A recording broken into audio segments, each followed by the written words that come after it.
Alright, what is up? Back again with another video. So today I have new LED light bar. I think this is like a 4-inch. So I'm gonna see if I can get this one inside of here. Hopefully I don't have to take the whole lens off again. Hopefully it can just slide straight through here. But I will have to disassemble a lot of other things here. But yeah, so I'm gonna be replacing this light bar here. I really like the yellow light, but for this size it doesn't put out that much light, especially on the sides of the vehicle. And this one here is a side shooter LED, so it's gonna bounce that light, towards the side of the vehicle so I can see more at night. So I think I'm just gonna do this headlight first, put it in, see if it gives me better visibility. If it does, then I'll continue to use this on the other side. If it doesn't put out enough light, then I will have to probably retrofit a different light bar, hopefully a larger circular one that will fit this.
Alright, I got another piece printed here.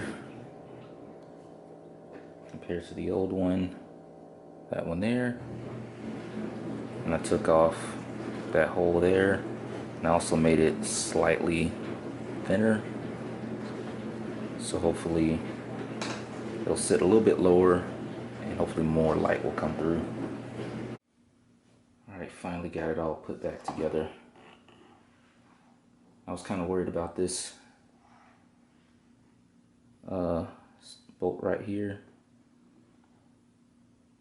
You can see it came really close to hitting this, and I did have a longer screw here, so it would have, if I used this one, it definitely would have been hitting that.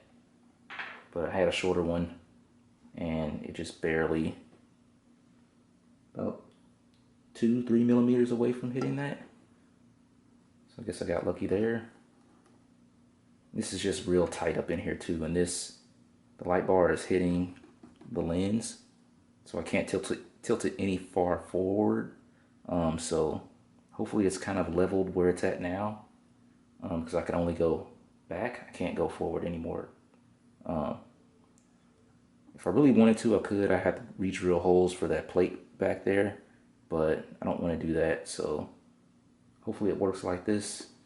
And yeah, so next I need to try and put it in the car and see if this is bright. Let's find out.